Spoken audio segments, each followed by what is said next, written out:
ગામડામાં રહેતા એક ખેડૂત પાસે એક જાતવાન ઘોડો હતો. આખા પંથકમાં બધા એના આ ઘોડાના ખૂબ વખાણ કરતા.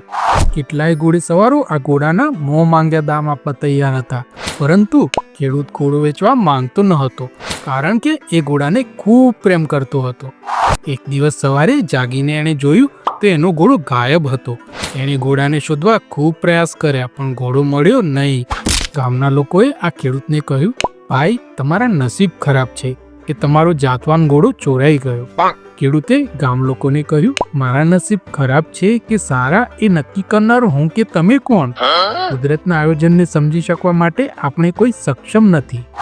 ગામ લોકો તો અંદરો અંદર વાતો કરવા જતા રહ્યા કે આ ડોહાનું ચસકી ગયું છે, એનો ઘોડો જતો રહ્યો, એના આઘાતમાં આવી વાતો કરે છે. થોડા દિવસ પછી ઘોડો પાછો આવ્યો અને એની સાથે બીજા 10 જંગલી ઘોડાને લાવ્યો.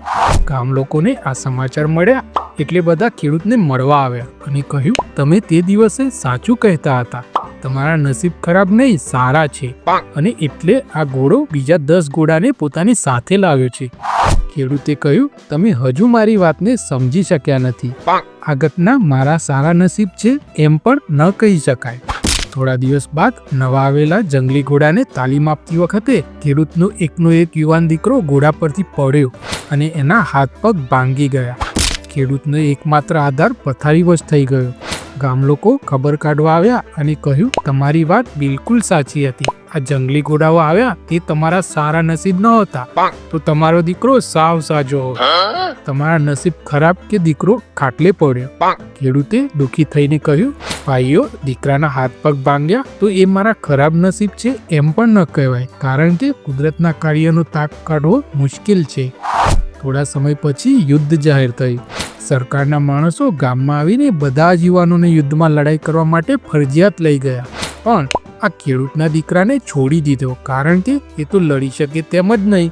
ગામ લોકો ફરી આ ખેડૂતના ઘરે ગયા અને કહ્યું, તમારા નસીબ સારા છે કે તમારા દીકરાના હાથ પગ ભાંગ્યા, કમસે કમ આ છોકરો તમારી નજર સામે તો છે. ખેડૂત ખડખડાટ હસવા લાગ્યો. તો મિત્રો, આ વાર્તા આપણને એ શીખવે છે કે જીવનમાં આવતા ચડાવ ઉતાર જીવન આપનારને ગોઠવેલા છે. જીવનમાં બનતી જુદી જુદી ઘટના વખતે મારા નસીબ સારા છે કે મારા નસીબ ખરાબ છે નો હર્ષ શોક કરવાને બદલે કુદરતે નક્કી કરેલા પ્રવાહમાં જીવન નૌકાને મુક્ત રીતે વહેતી મૂકવામાં આવે તો એની મજા કંઈક જુદી જ હોય છે. તો મિત્રો, વાર્તા સારી લાગે તો લાઈક કરજો, ચેનલને સબસ્ક્રાઈબ કરજો. મળીશું બીજા વિડીયોમાં. જય હિન્દ, જય ભારત, જય જય ગરવી ગુજરાત.